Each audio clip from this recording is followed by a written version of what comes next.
Hello and Merry Christmas! This will definitely go out in a Christmas, probably not the Christmas we're recording this from. This is a second look at a Christmas mess. And it possibly may or may not be a mess. We shall see. We're recording this during our Christmas party, so I don't know how much has been imbibed. So we'll see whether that improves or does not, the performance. It's dating to somewhere around 1619. It originated in either Oxford or Cambridge. No absolute certainty on that. And it's one of these fun academic entertainments that we've had a lot of fun with other versions of or other kinds of text similar to this, and so hopefully you're going to enjoy this one as well. If you want to know all these wonderful people, they're waving now at you to say hello. They're going to be reading various parts and or just watching along as the text is read, and we find out how this text flows with energy and with a full cast. The previous reading that is on the YouTube channel was extreme doubling, whereas now we have all of the people, unless I've accidentally missed out a part, in which case there's going to be an awkward pause and some scrabbling around. So all that remains is to gear up the first performer as we have the entrance of Belly. What's the matter? Why do ye flock so? Ye think belike I am prologue to some mock show. In this ye neither wise men are, nor witches. If ye think so, believed ye wrong your breeches. For I am come unto this goodly hall to find good cheer, and so I hope I shall. For wot you who I am? Belly's my name, a man I'm sure this Christmas in good fame. Were it not for me, what would your victuals do? Even lie and stink and mould. Aye, and worse too. How many butchers, bakers, grocers all, to Belly to devour a paste do call? If I but once grow queasy, all their ware goes straight as cheap as 'tis at Bartholomew Fair. I'm only in request. For who not wishes a belly correspondent to his dishes? And now I hope to stuff my gorrel full this Christmas. But this cook, this greasy gull, so vexeth my poor heart with expectation that I could eat him up without compassion. Well, I'll go call him.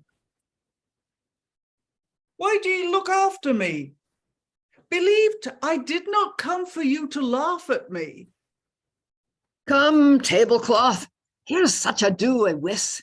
'Twere time, a faith, you had been laid ere this.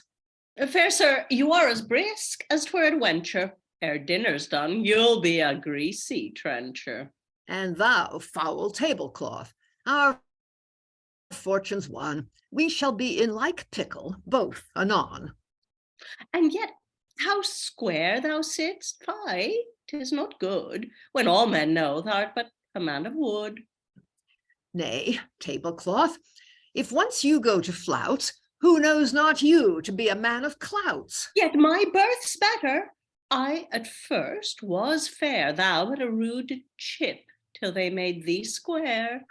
Alas, dost brag of that? Thou'rt yet to seek. Poor fool, they're fain to wash thee every week. Nay, trencher, for yet all thou hast not scaped, 'tis better to be washed than to be scraped. That proves my strength. But thou, poor rag of draping, thou art so thin thou canst not hold out scraping. Thin am I, hold thy peace. Yet thou art no winner. Ere long, thy scraping so will make thee thinner. Thinner than thee? Fie, cease these idle brags. Thy washing will wear thee to rags and jags.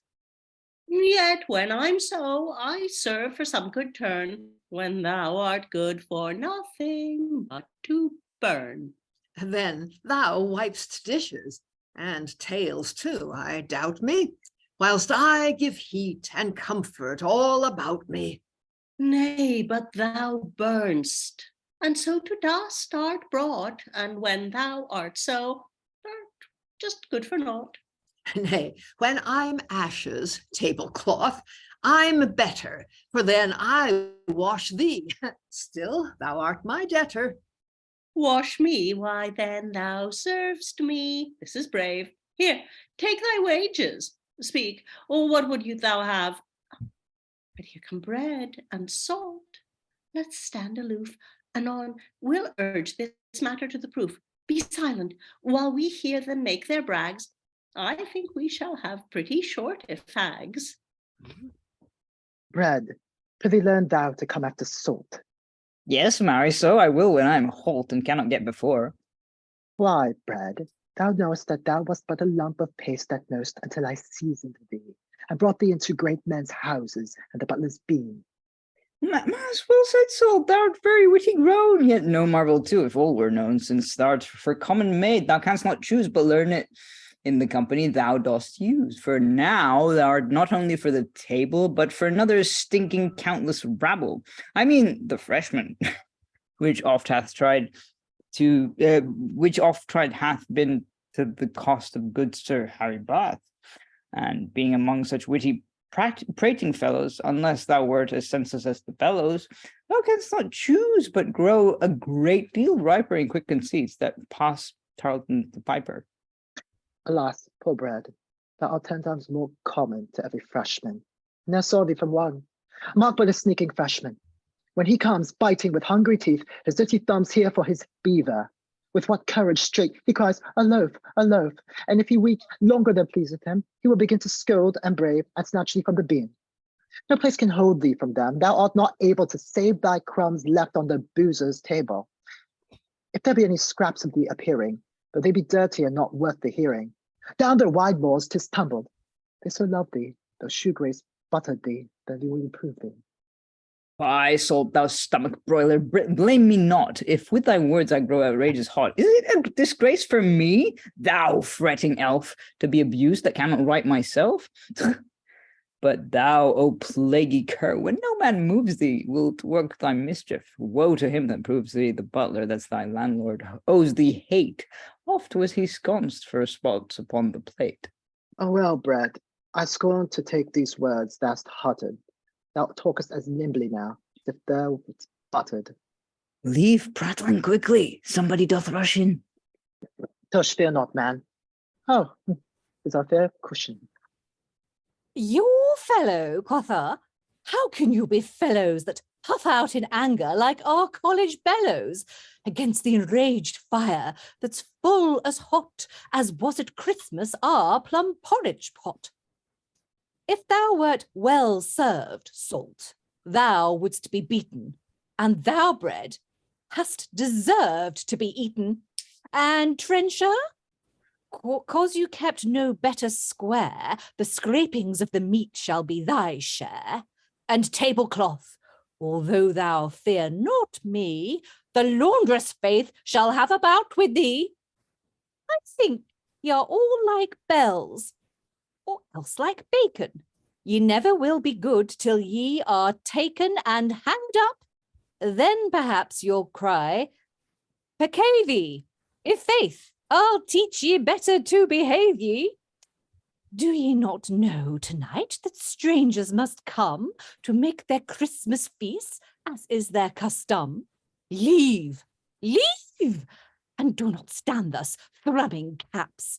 The messes will be now sent in, perhaps.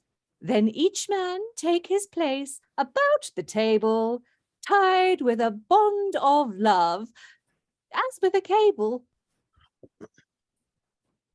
Where are my knights? Where art thou, Pepper, too? Where, good Sir Vinegar? All about you. Thus it befits King Beef's great majesty to walk the hall in state. So here come I, newly from fiery Phlegethorpe. Yet I feel the anguish of the iron spit that late transfixed my body. Still I think the greasy cook bathed in sweat and swink, larding my broiled corpse, and others by, pinching my sides with double cruelty. But yet those hands that late tormented me, those greasy hands at last have set me free, and give me leave to see this goodly many. Can ye now find in your hearts, good people, can ye, after my tortures, yet more to abuse me and mock my too hard fortune?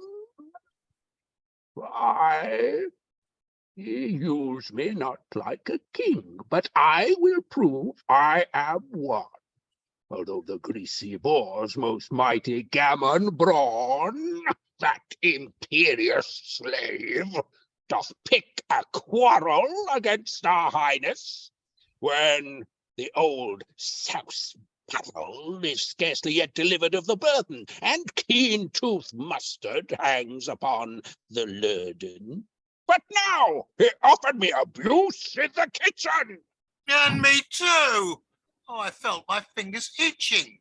Proud slave, who though not half so able as is yourself to furnish out a table, yet would he needs be served in first.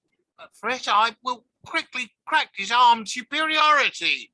Art thou not greater far than Brawn or Souse is? Sure not a greater king in all these houses, or that have such a queen to take his part, Queen Mincepie, the abstract of all cookery's art, so well beloved that many her do uphold from Christmas until Easter in their cupboard. Here she is. How gloriously she comes. She breathes out nothing but sweet spice and plums.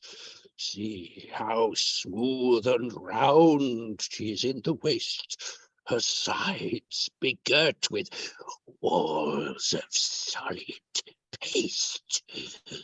Oh, come, my fair queen, my own dear flesh and matter. Would not thy beauty grace a pewter platter, and more beseem our stately Christmas board than clownish Brawn, or Souse, that hoggish lord?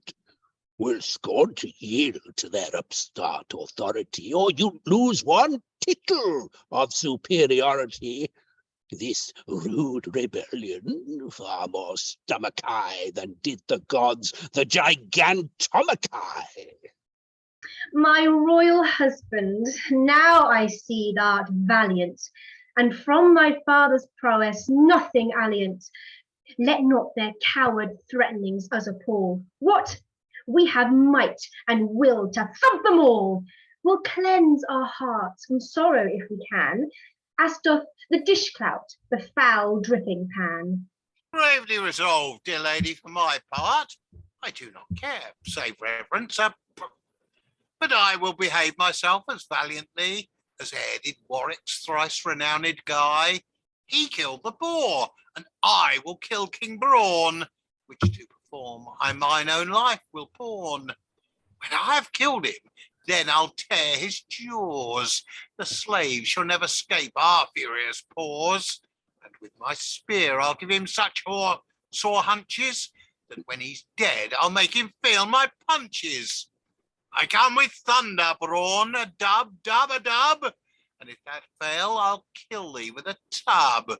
And if perhaps that should make thee die, beware, King Brawn, I'll kill thee with a fly.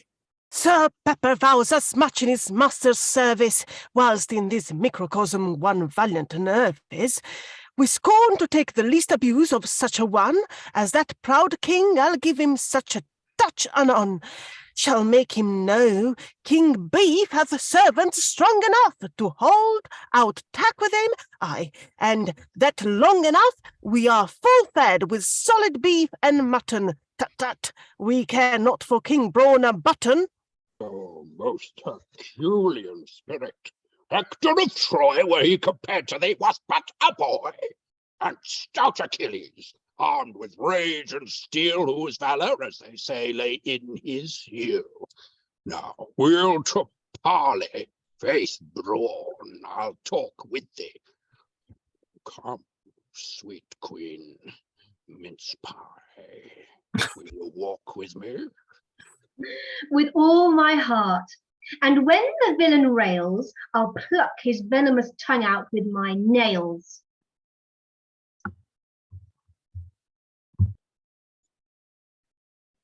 Thus far from the Souse tub, where in woeful plight I have lain bathing, come I to the light.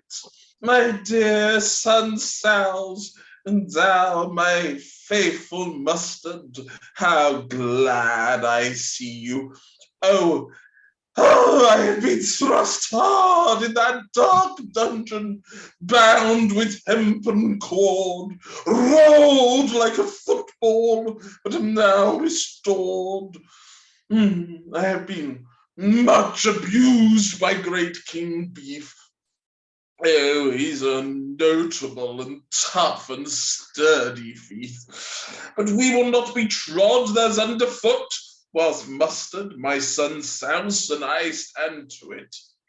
Thou art a king, then bear a kingly spirit, and set thyself as high as thou dost merit.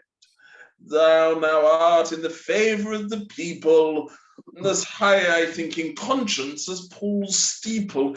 Then do not let that proud king put thee down. Fear not those paltry horns that guard his crown.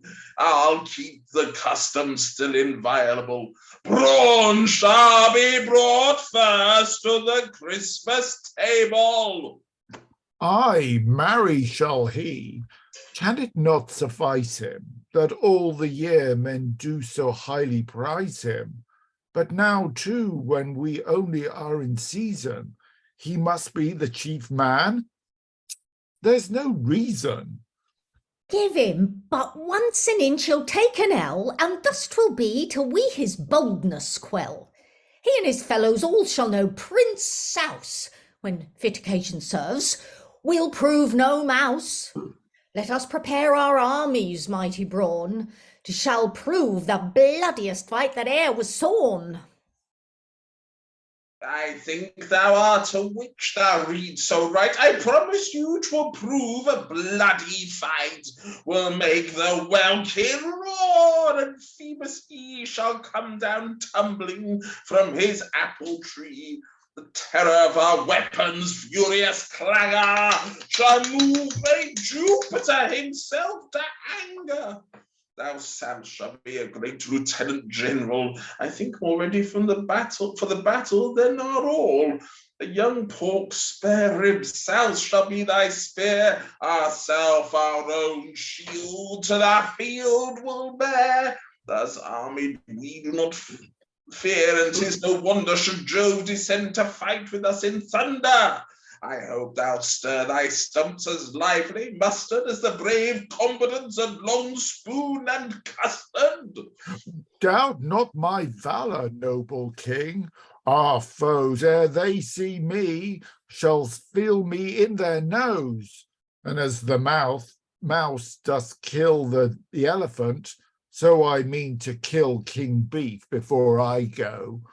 I fear not Vinegar, nor spruce pepper, nor yet Queen Mincepie, but if I once get her, I'll make her queenship know I am able to make her tumble down into my Christmas stomach.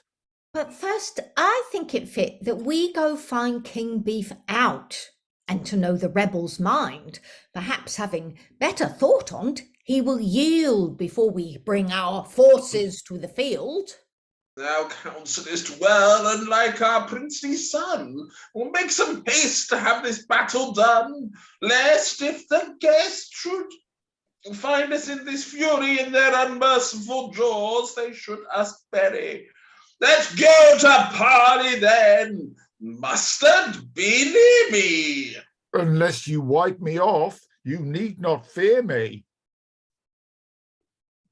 Now, Bread, You need not strive who shall be greater, for if this discord hold, you will want an eater.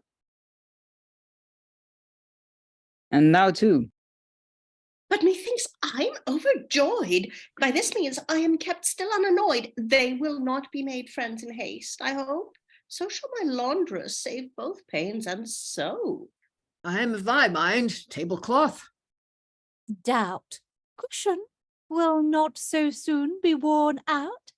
Thus, when we feast least, then do we fare best, and in our proper mansions take our rest. But let us watch a while, lest, unawares, the cook should reconcile these furious jaws. Let's take our places. Here comes Boundless Belly. He smells the feast. By and by he'll tell ye. Oh, that this beef and brawn were but in jest, so might I sooner come unto this feast. Since they must be eaten both, what need they strive who shall first be killed, or who last alive? The devil's in the cook that cannot keep them in the kitchen. Sure, the old knave's asleep.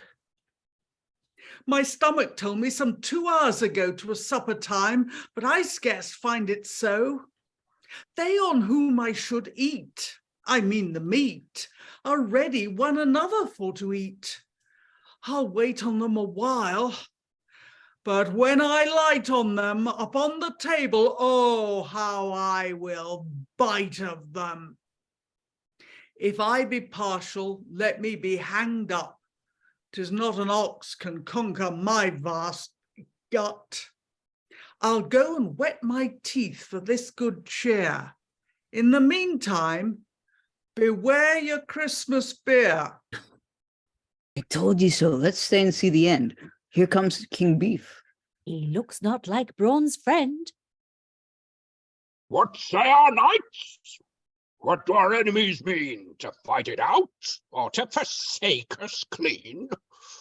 Hast thou descried their army? If thou hast, tell us, that we may make the greater haste. Brawn's son, Lord Souse, comes dripping with him too. Oh, we shall have a pitiful ado. Souse needs no other weapon but his smell. 'Twould choke one, though he were brought up in hell. Mustard is fearless, he condemns his foes. Ho, saith he, let me have them by the nose. Thus, my dread liege, are you on each side laid for? Courage, my subjects! What are ye afraid for? Think you our forces cannot master theirs? Why, what is Brawn? What is Souse, that dares compare his hoggish forces to our might? Or will they deny great Ox's son his right? Was not my father king of all the herd, and shall his son by hogs be made afeard? Have we not equal help? Why, then what care I? Full flesh, stiff ribs, and branches of rosemary! My lord, your servant vows to stand in your defence as long as here's a hand, and though I cannot wound with deadly wrong, let me alone to buy them by the tongue. And Vinegar swears he will play his part. Though he be not so strong, he's quick and tart. Though pepper shall inflame, and I will cool, I'll make them look as they were at stool. Why, thus it should be. But what arms, what weapons shall we advance against these fearful capons? I'll bear my father's horn to gore the slaves. Aye, there's a tool will send them to their graves. What if your father's horn cannot be found? Are there not horned beasts enough on ground? Or if the fields be scant and cannot fit ye, ye may find horns to many in the city. 'Twas well thought on, my liege. Shall we be packing, and see that nothing for the time be lacking? Come, let's go. Brawn will not doubt you, sir. Come, Vinegar. I'll cling about you, sir. Stand wide. Give room, I come, thou roasted slave. What darest thou thus on our own ground to brave? Thinkest thou that cause I've lain a long time cold, and in my wet hole was almost grown old, and give my place to thee? If so, take heed. My power is coming on, subjects, proceed. First, here's my father's tusk to meet thy horn. It hath destroyed full many a good acorn. Then here's his bristles thrice as tough as sticks, shall pierce thy side far worse than butcher's pricks. We fear thee not, thou massy thick-skinned churl. This horn shall thee from off the table hurl if thou put foot before me. It shall gore thee worse than the knife the sire that went before thee. Then here's my rib. With this same cragged stump, thy senseless souse-soaked sides I'll thwack and thump. Lastly, these stubborn branches of rosemary shall dig your hide, if faith, sir, or not spare thee. Thou over-roasted slave, I fear thee not. Take heed, this crooked engine tear thee not. Were it not for I for some worthy fellow's weight, my men and I would bid thee battle straight. But stay till all come in, then black burnt beef will new belard your ribs, and to be brief, so tear your blood-dried gravy swelling course, that hungry teeth shall rage with less remorse. Well, Brawn, we'll meet in the shambles. 'Tis not far. We'll try what solidity you are. Thou villain, why didst thrust me? Think'st thou still we are together in the mustard mill? I thrust thee not, thou musty sunburnt slave. Yet thinkest thou the wall of me shalt have?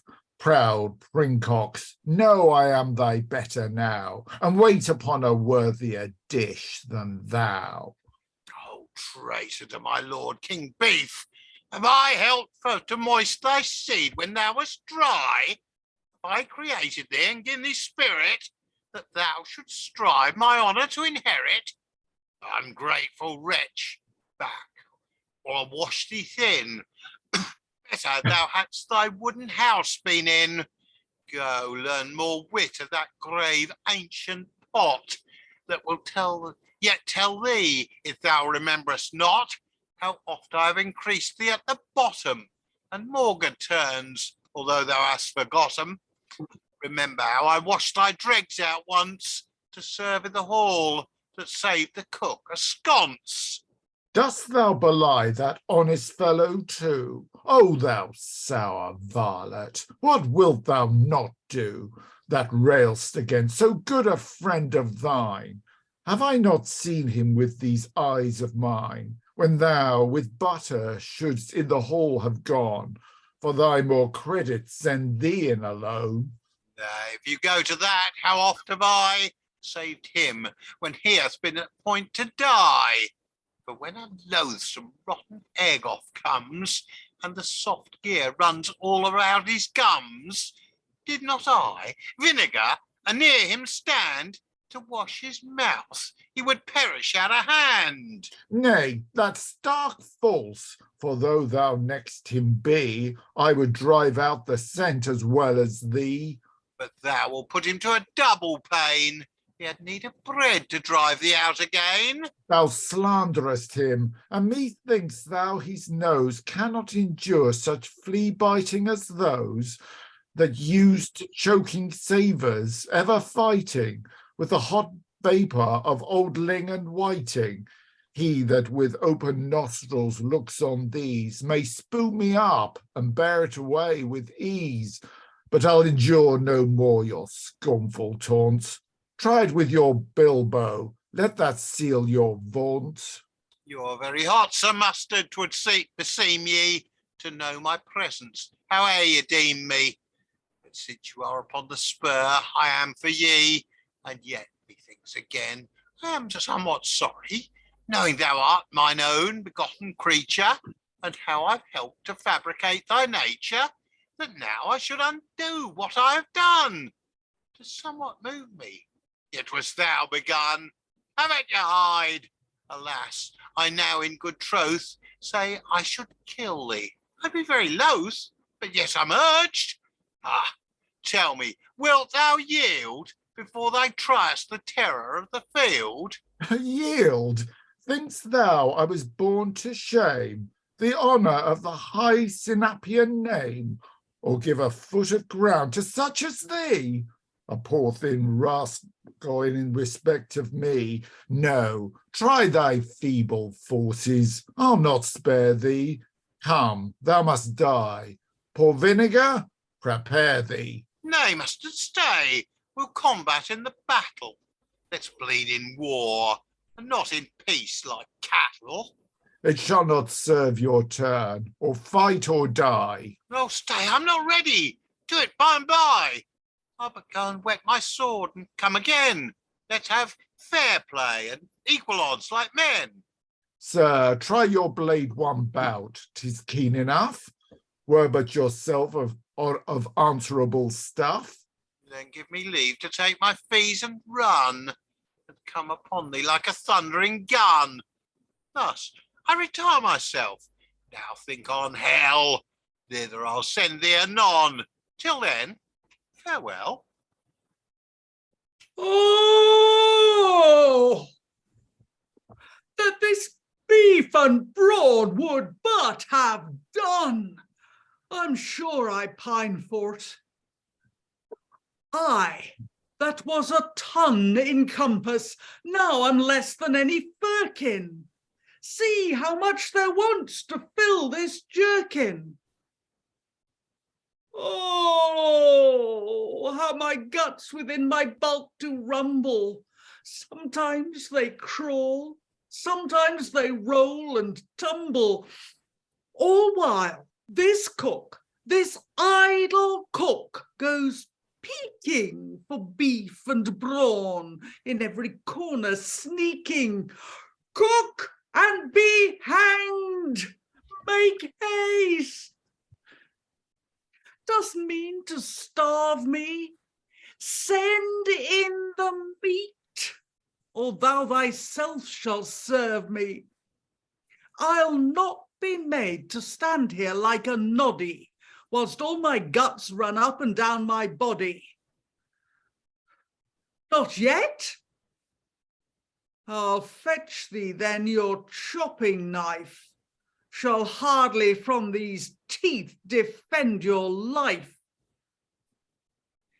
And yet it will. 'Twere better to entreat him than to provoke his anger and to threat him. Therefore, I'll go in humble manner to him, and to take up this quarrel, I will woo him. Till I persuade him to it, I'll never lin. So shall I stuff this doublet grown so thin. Oh, who would be a cook to sweat and swagger for other men? Oh, that I had a dagger! I'd tame this beef and brawn and their whole rout. I marvel how the devil this brawn gat out. Or beef, when as I charge them go no further than the strong barricadoes of my larder. But yet they have transgressed our stern command. They're free, but I must to the danger stand. And though I stir my stump in what I can, to give content to all, yet every man will be upon my jacket. And the cook alone must to a world of business look. One hungry fellow runs about and wishes he could but find the cook. Aye, then the dishes should fly about.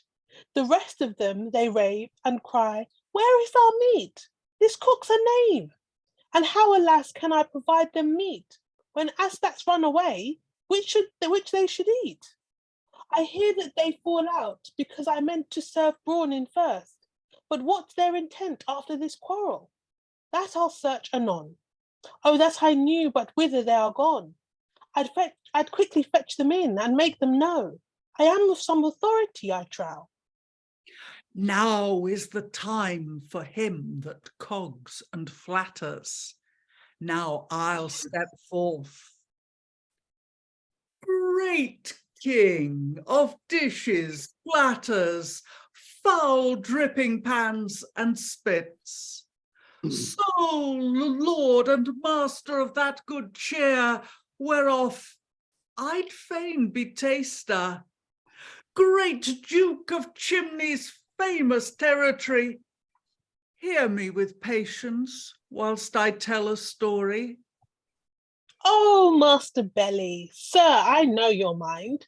I'm sure you hope good victuals here to find.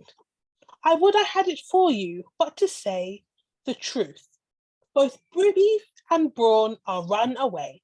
I note, right worshipful, but I can tell ye, of all their complots, do you think that Belly smells not out beef and brawn in every corner? Aye, and Queen Mincepie, though some teeth had torn her. Oh, bless me with this news. Belly, by Gis, I swear thou shalt fare far better for this. I'll stuff thy greedy, all-devouring paunch with delicates, which shall thy hunger staunch. Will teach thee to forget to eat buttered fish. Some phoenix at the least shall be thy dish. Oh, tell me then, but where are these extravagants, that we to fetch them home may have a gant?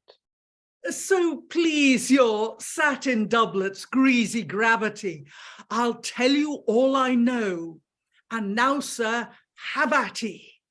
Thou great Apollo, whose sweet harp is strung so well, guide me now speaking, that canst rule this tongue so well. A bloody quarrel must by me described be, but should they come, oh, tell me where to hide me. Tut, fear not, man. I warrant thee thou'rt free. They'll tremble all when they but look on thee. Then no, great sir, and I may tell it you, they're gone to the field to fight. Believed, 'tis true. You know the reason, and 'twas my intent to tell your worship what these roysters meant. But I, poor I, by this means have not dined. See how I am fallen away. See how I'm pined. Unless your worship will vouchsafe some aid to me now almost desperate, I'm afraid 'twill be a means that I, for want of meat, shall be myself made food for crows to eat. Fear not, my noble Belgicus, for I will go and look out for them by and by. Knowest thou the place? I do, for I hear say 'tis at the market this very day, the hour's at hand. Then we will go and part that beef and brawn that bears so stout a heart. Let's haste, methinks I hear the scholars say, where is this cook, this knave? He's run away.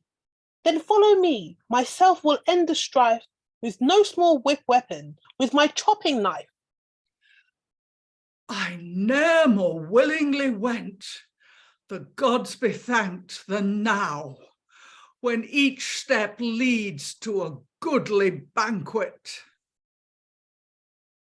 How like you this, my masters? I still thought the matter would be at length to this be brought. That Belly can as well be hanged as keep himself from victuals. Sure, he eats in his sleep. His meat into his guts he doth so ram in, that sure he'd die, should he but hear of famine. But to leave this, I think it best to go into some inner room. And I think so, for if perhaps in fury they come by, faith, bread and salt and trencher, they must fly, or whatsoever come next. Therefore, let's all stay in the next room, still ready at their call. Come ye not, King Brawn, thou art a coward! Speak, good Sir Vinegar? Of our foes hast thou heard? I heard, but now, my lord, they were a-coming. That may be true, for hark, I hear a drumming. What? Art thou come? I see thou keep'st thy word. Yes, beef, and will maintain it with my sword. Descend from words to blows, upbraiding varlet. Thou art my object with thy queen, that harlot. What? Doth he call me harlot? Stand aside. By cock and pie, I'll make the rogue one-eyed. Peace, fair queen. But Brawn, what dost thou mean to call our royal queen as bad as queen? I'll make thee know thou hast wrought flat treason to depose us when thou art out of season. Well, Brawn, for once I will say thou liest. If thou speak so once again, thou diest. How now, Sir Vinegar? Are you so lusty? I'll pay you now, although my blade be rusty. Thou knowest not how to handle it, I fear. I'll deal at thee with cuffs. Ow! My ear! Shame take ye that ye put me to such fears. Who has set you together by the ears? Aye, now here's one will fight with us, I doubt me. Leave off, you vassals, or I shall so clout ye, that I shall make ye all repent this trouble, which ye have put me to treble and double.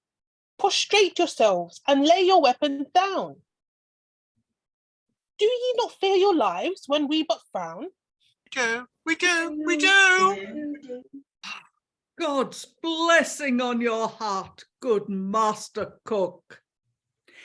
He provides meat, whilst I but overlook.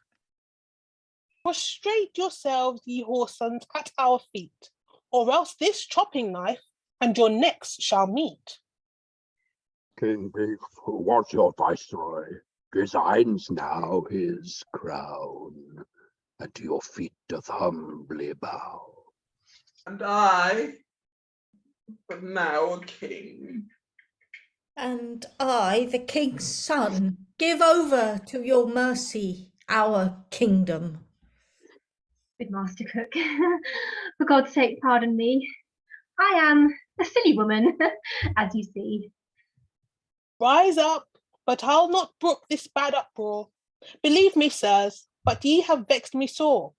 For which thou, Beef, in bonds of pack thread tied, shall first be roasted, after broiled and fried. And Mistress Mincepie, 'cause you made such haste to get forth, you shall be enclosed in paste, with walls that shall surpass these walls of mud, walls made of finest flour. Oh, this is good.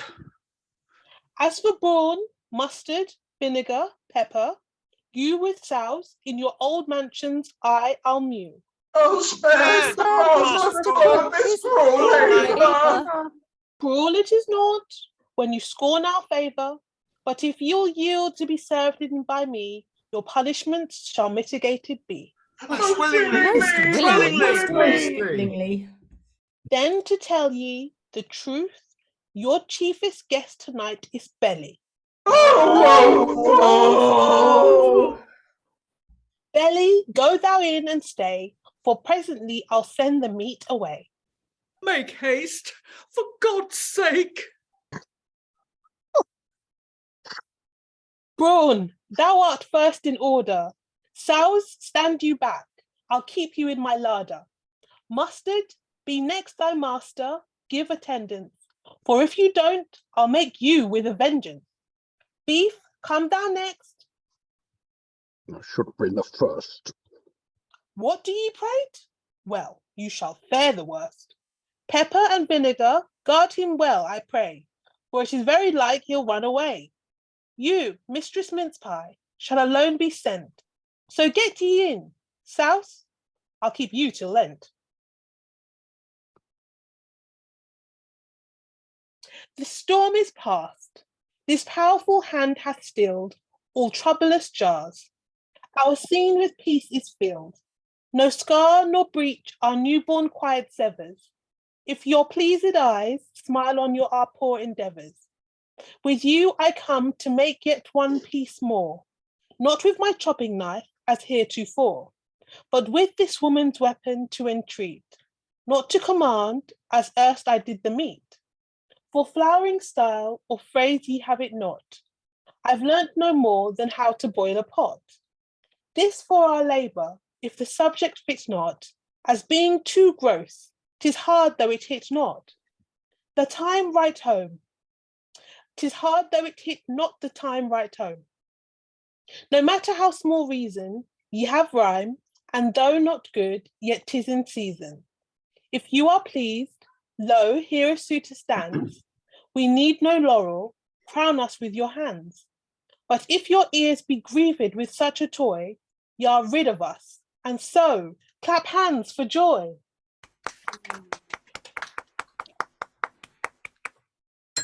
And they all lived happily ever after, or they were eaten.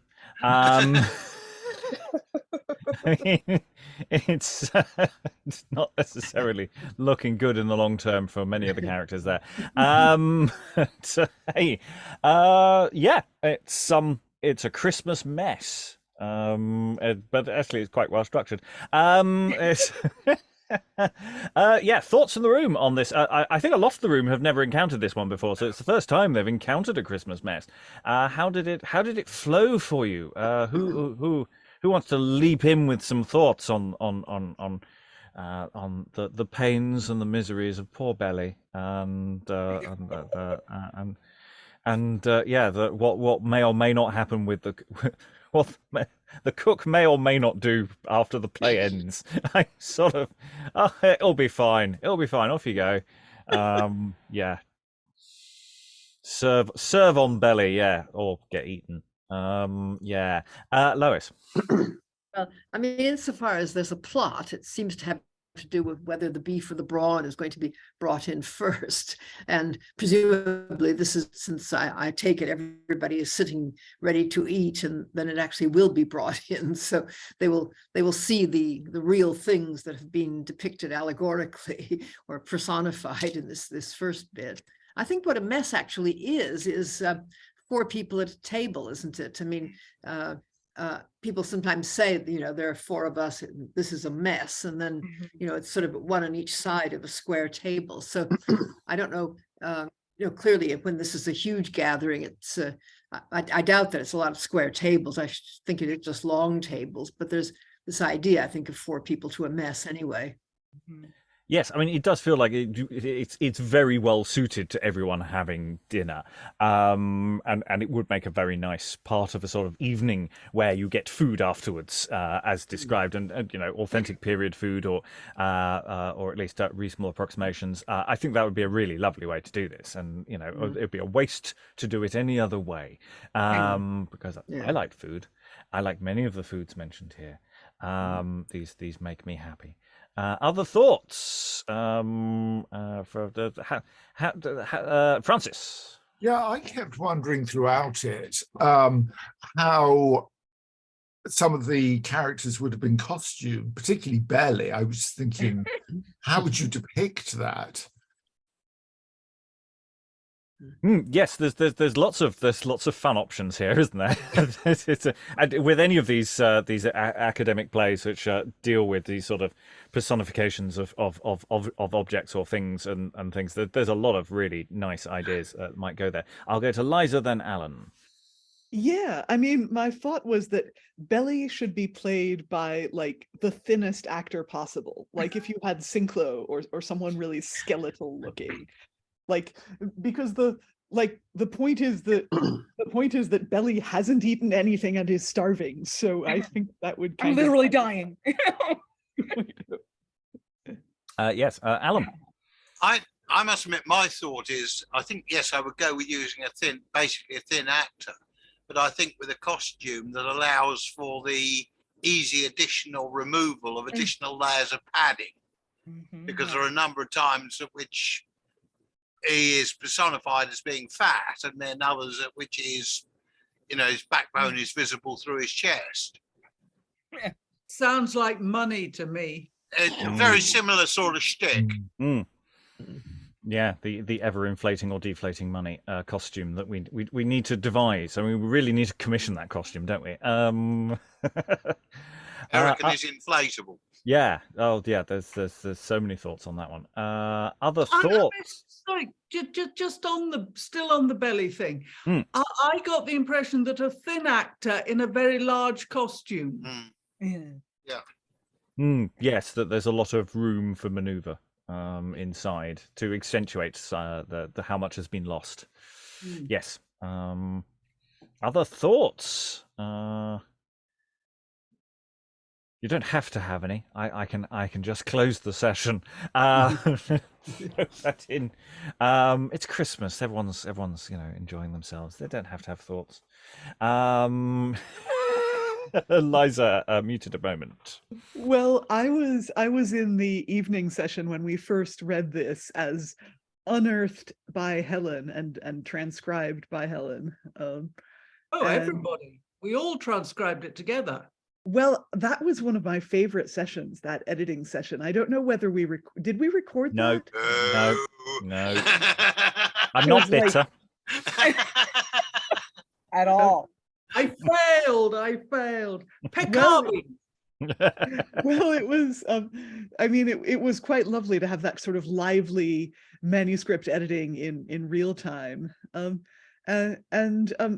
I'm in the evening session, because we had far fewer people, we all had to double, so I think it was a lot less clear. It was very lovely to see it with one actor to a part and people bringing their personal flair to it. I think the narrative was less clear, and this this text is, it was written with real flourish. Like, the rhymes are worthy of Hamilton, I think. Like, there are so many multisyllabic rhymes, and it's kind of a joy to hear it spoken by such a lovely company. Yay. Emma, and then Aliki, then Alan. Yeah, just to say, I haven't studied it at all before, so I just really enjoyed it. It's so vibrant. There's great opportunity to do such huge characters. I love the language, all the kind of food-related insults and puns is great. It gave me kind of Alice in Wonderland vibes a little bit. I'm sure there's a scene where she talks to the food, the food gets introduced, something like that. Anyway, it was fun. Aliki. It would be brilliant to do as puppetry, whether as tabletop puppetry with the related objects, or as puppets constructed to look like them, or as someone said in the chat, as animation. That would also be marvelous fun. Yeah, you can have so much fun with the visuals. I have thoughts on the visuals, but that's for another day. Alan. Yeah, I've a feeling that this was a committee job, and I've sat in sessions way back when I was at school, of basically a group of kids sitting together, and basically, what outrageous rhyme can each of us come out to top with the previous one? And there's almost that sort of rap contest going on in there to just see how far you can stretch the language to get some sort of meaningful rhyme out of it. And it's a riff that I think has been played quite heavily by the various footlights type companies over the centuries. Any more for any more? Otherwise, I will close the session. So I'm sure we will return to this in some way, shape, or form, because we've had fun with this and many of the other academic entertainments that we've looked at and will continue looking at, because they're a good palate cleanser, if nothing else. You're doing terribly serious plays, and then you have things about talking food. I like talking food. Thanks to all the wonderful readers for all their wonderful reading. Thank you very much, and goodbye.